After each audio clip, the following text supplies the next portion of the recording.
My coworker told a junior dev she just got lucky. She doesn't even know how the system works. I walked in right as he said it, and he just winked at me like it was a joke. So that night, I rewrote the architecture diagram, removed his name, and sent it to the CTO with a note that read, "In case you need the actual author of, I work for a mid-sized software company in Austin. I've been here for 4 years, and most of that time I've kept my head down. I'm not the loudest in meetings. I don't boast about my work. I let results speak." And for a while, that worked. I moved from a junior to a senior backend role in 3 years. That's fast, especially here. But even now, even after leading the architecture overhaul of our core logistics system, I still get those sideways comments. Especially from people like Mark. Mark is one of those guys. Been in tech for a decade, coasts on charm and whiteboard sketches. He's slick, talks fast, dresses well. Knows just enough to sound smart but rarely touches the codebase. For the past 2 years, he's been a solutions architect. What that actually means here is guy who floats between teams and collects credit. He and I have worked adjacent to each other, but never directly. That changed when the company started preparing for a massive shift, rewriting our logistics platform from scratch. Our old monolith was choking under growth. So they formed a task force to re-architect everything, and I was one of 5 people pulled in to lead it. Mark, of course, joined too. I spent 6 months buried in documentation, writing RFCs, reviewing frameworks, testing service boundaries, drawing diagrams, and coordinating with DevOps. I'd be up at 2 a.m. some nights staring at Grafana dashboards just to make sure my proposals made sense in the real world. And Mark? He dropped into meetings twice a week, made high-level suggestions, scribbled some arrows on a whiteboard, then disappeared. The CTO asked us to submit an architecture document by Q2. I wrote 90% of it. I created the visual diagrams, annotated them, linked every microservice and its communication flows. I even annotated decision rationales and trade-offs. Mark added his name to the header. At the time, I let it go. I figured the CTO knew who was really doing the work. I didn't need a spotlight. I just wanted the system to work. But the moment everything cracked was last Thursday. I was walking back to my desk after a late lunch. Our floor has these low dividers, so you can hear a lot. I came back, sat down, and heard Mark chatting with Elise, a junior developer who had joined our team a month earlier. She's sharp. Reminds me of me a few years ago. Mark was leaning on her cubicle wall. I didn't hear the full conversation, just the tail end. But what I did hear stopped me cold. He said, "She just got lucky. She doesn't even know how the system works." He said it in a low voice. Not loud, not yelling, but not whispering either. Like he wanted to be heard. And then I stood up. He looked right at me, smiled, Winked. like we were in on a joke together. Like I was supposed to laugh. I said nothing. I sat back down. But my hands were shaking. Elise looked uncomfortable. She didn't say anything either. I think she wasn't sure what to do. That night, I didn't go home. I stayed in the office. I pulled up the architecture doc, the one we sent to the CTO in Q2, the one with both our names on it. I opened a blank document and rebuilt it from scratch. This time, I added every git commit hash that tied to each component. Each one linked to my name, my commits, my RFCs, my documentation. I rebuilt the diagram in Lucidchart. This time, I didn't use the generic architecture team title. I labeled each section with initials, mine. I removed Mark's name. Not out of spite, but because there was nothing left that he had done. Literally not one section was his. And then, at 3:14 a.m., I sent it. I emailed it directly to the CTO. Subject line, Updated System Architecture. Authored by Actual Implementa Body. Hi Dan, I realized the original architecture doc submitted in Q2 was incomplete and didn't reflect accurate authorship. I've attached a revised version that includes full commit history, service boundaries, and decision rationale tied to implementation. Thought this would be helpful for upcoming investor meetings in case you're asked about authorship or ownership. Happy to walk you through it. Rachel, no emojis. No sass. Just facts. I shut down my laptop, went home, and passed out. The next day was quiet. Too quiet. Around 2 p.m., I got a meeting invite from Dan, the CTO. Subject: Follow-up on architecture authorship time for PM Room, executive conference be attendees. Rachel Barnes, Dan Kim, Jordan VP Young, Mark Walters. That was when I knew this wasn't going to be pretty. I didn't eat lunch that day. Couldn't. My stomach was in knots, and I kept refreshing the meeting invite to see if it changed. It didn't. At 3:50 p.m., I grabbed my laptop and walked to the executive wing. The conference room had floor-to-ceiling windows, leather chairs, and a long glass table. The kind of room where people get fired, promoted, or sold out. Dan and Jordan were already there. They both gave me polite nods. Mark strolled in 2 minutes late, holding a coffee like it was just another meeting. "Let's sit," Dan said, calm but serious. I sat across from Mark. He didn't look nervous at all. Dan clicked his laptop and pulled up the document I sent the night before. "Rachel, I've gone through your revised submission. I cross-checked the commit logs, RFC authorship, and the timeline. It's impressive work. Very detailed." "Thank you," I said, trying not to show how fast my heart was beating. Jordan, the VP of Engineering, leaned forward. "We're not here to talk about formatting. We're here because this version makes it very clear who actually built the system." He looked straight at Mark. Mark didn't flinch. "Look, I never claimed I wrote the code. My role was architectural guidance. Big picture strategy." Jordan raised an eyebrow. "Architectural guidance? Because from what I'm seeing, every actual decision, every service split, every implementation detail came from Rachel's work." Mark shrugged. "She's the one who put it into code, sure. But I'm the one who whiteboarded the original framework. I laid out the direction. She executed." Now I spoke. "I didn't plan it, but it just came out. Mark, you attended 3 meetings. You suggested Kafka, and I explained why we couldn't use it for a load. You didn't draw a framework. You drew a triangle labeled cloud and said, 'Make it scalable.' That's not strategy. That's noise." His face changed a little then. A flicker of something. Embarrassment? Maybe. But he recovered fast. Dan held up his hand. "We're not here to argue philosophy. The issue is attribution. When we presented the architecture to the board, it had your names on it as co-authors. That was a problem." Mark stayed calm. "It's common to co-author strategic docs." Jordan looked annoyed. "Not when only one person wrote it." Dan turned to me. "Rachel, you didn't bring this up earlier. Why now?" I paused. Then I told the truth.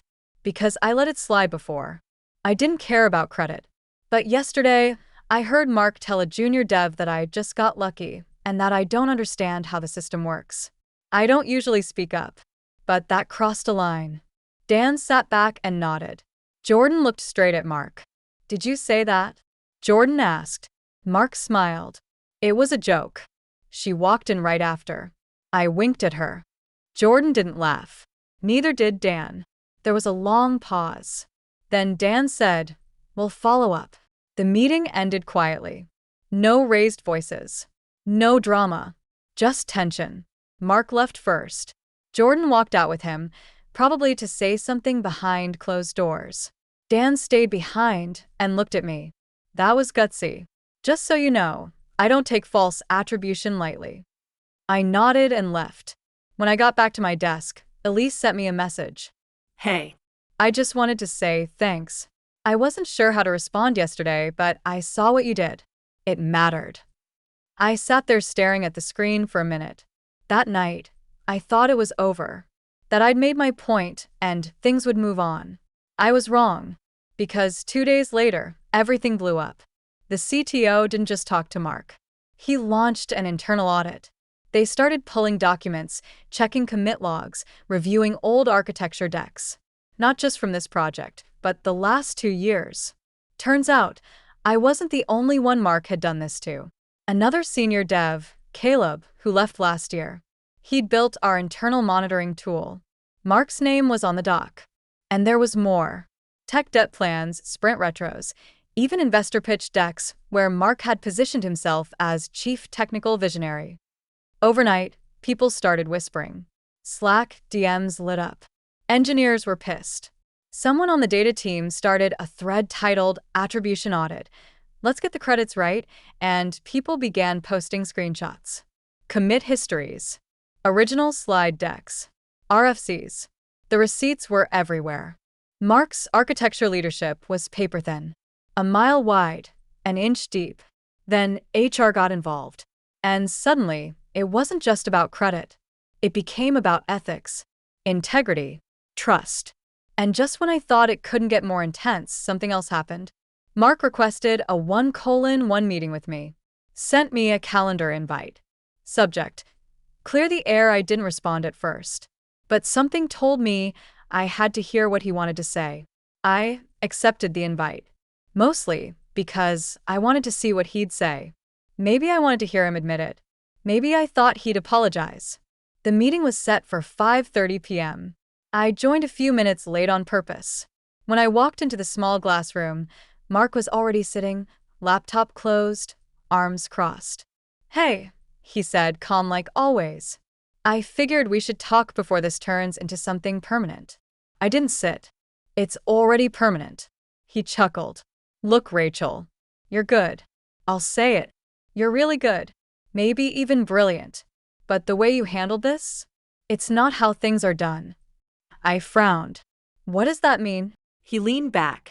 "You don't go over someone's head to the CTO. You talk it out. Fix it in private. Not blast it in public with receipts and callouts." I sat down slowly, keeping my eyes on him. I tried letting it go.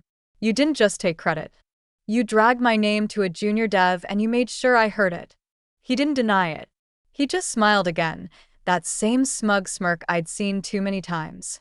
"I've been in this game longer than you," he said. "You think merit wins? It doesn't. Visibility wins. People skills win. You make a few enemies doing what you did." "I'm okay with that," I said. He nodded slowly. "All right. Then you should also know, I'm not going down for this alone." I stared at him. "What are you talking about?" He opened his laptop, spun it around. An email. Drafted. Addressed to Dan, Jordan, and HR. The subject: concerns about Rachel's leadership and conduct. I stood there reading it in silence. It was full of twisted half-truths. Claims that I had blocked collaboration, that I was unwilling to share documentation, that I sidelined architecture discussions and ignored advice from senior peers. He even said I created a hostile environment for junior developers. That last part made me sick. "Elise?" I asked. He shrugged. "She's new." Impressionable. If I ask her what happened in a certain way, she'll say whatever sounds safe.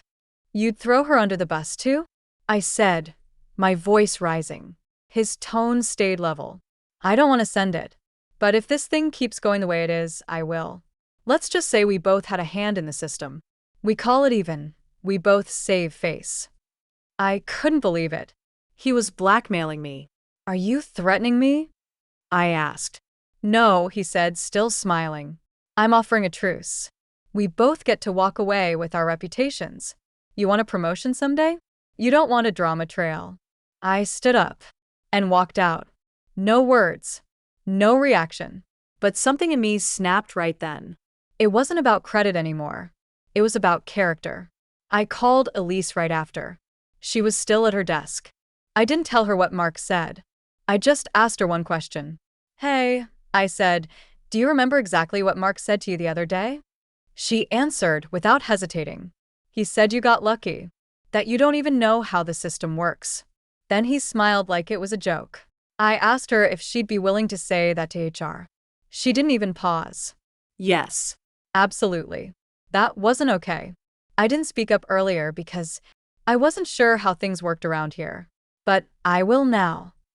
The next morning, I submitted a formal ethics complaint. I attached the original architecture doc with all my annotations. I attached the new version with full attribution and commit history.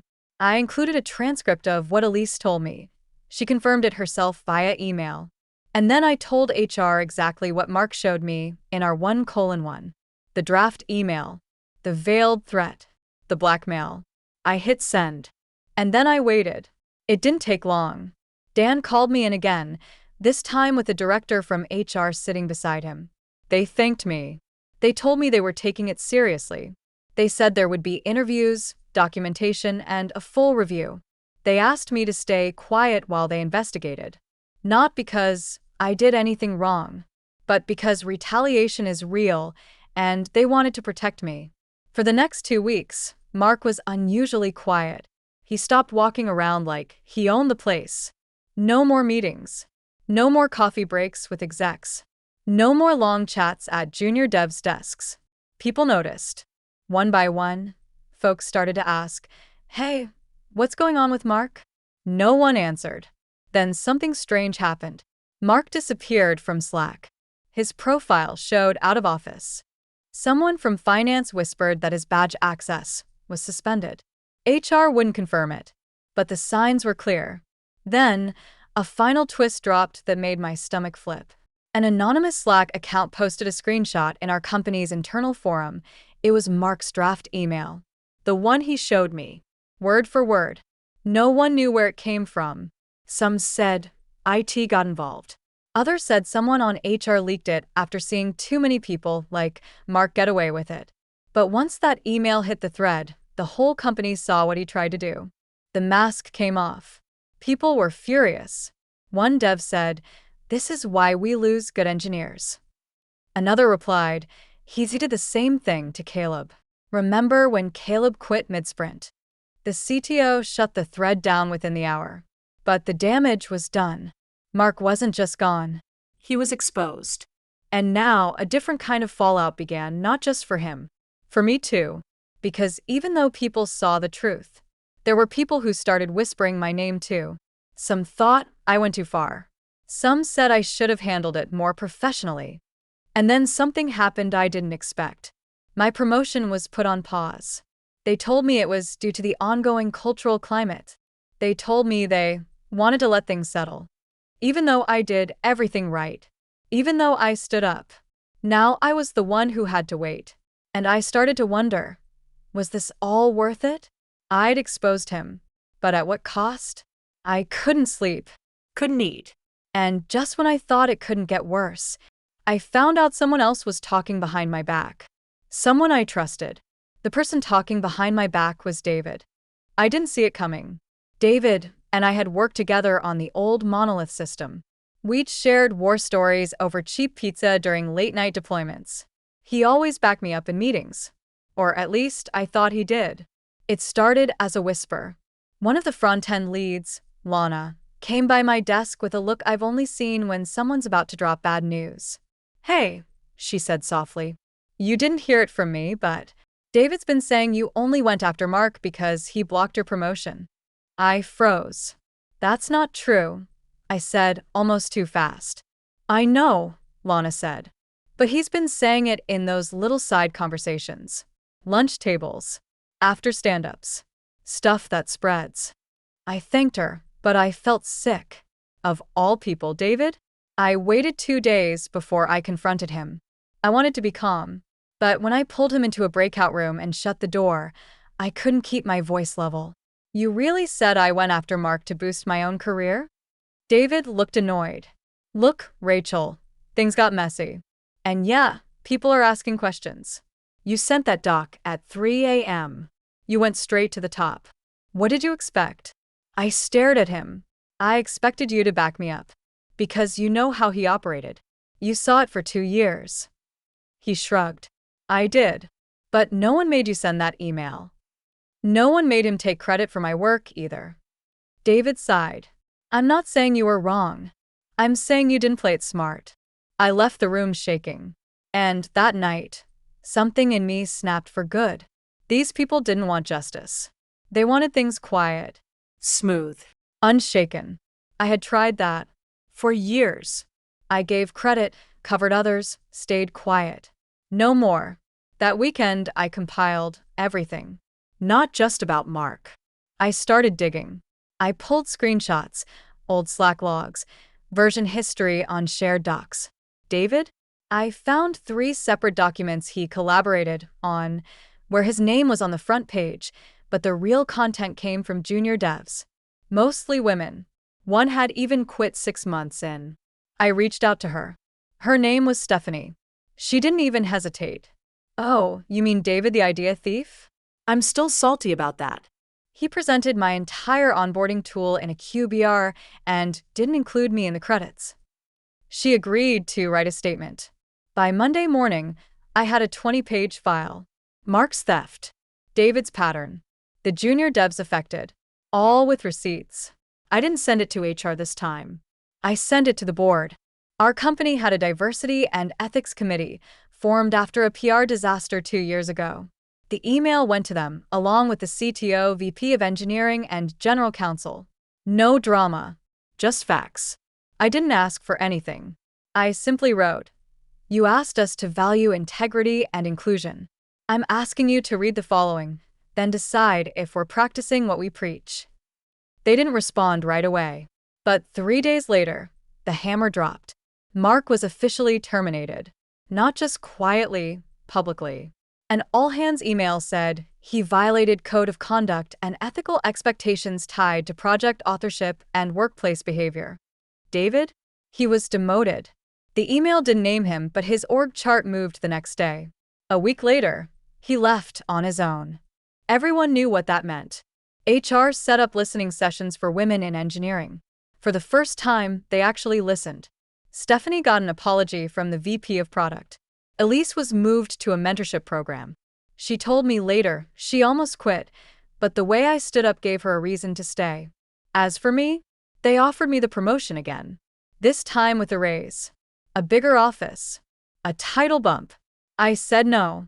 I took a counteroffer from another company in Chicago. When I left, I wrote a farewell email that I still read sometimes when I doubt myself. It ended with, "You can do everything right and still be discredited. But when you speak up, even if your voice shakes, you remind others that silence isn't the only option. Thank you to those who backed me when it mattered." My last day was quiet, but when I walked out of the building, Elise hugged me. So did Stephanie. She came by just to say thanks. I moved to Chicago, started fresh, led a new team, this time on my own terms. But the story didn't end there. 3 months later, I got a message on LinkedIn. It was from Mark's ex-wife. She didn't mince words. I read the company's statement. "Saw what you did. I always wondered what really happened during those late nights. He told me you were the one begging for help, that you clung to him. Now I know he lied about everything." She said the divorce was finalized a month after he was fired. She said their teenage daughter stopped talking to him. His ego cost him everything, she wrote. "And I hope you know, you weren't the only one he tried to break." I didn't respond. There was nothing more to say. He lost his job, his career, his family. David? I heard through a friend that he's still looking for work. Every interview background check calls someone from our old company, and no one lies for him anymore. And me? I sleep just fine now. Not because I won, but because I stopped letting people take from me and call it guidance. I stopped staying quiet so someone else could be loud. I stopped letting someone wink at me like I was in on the joke. I wasn't, but I finished the story they started. And I made damn sure they wouldn't write the ending.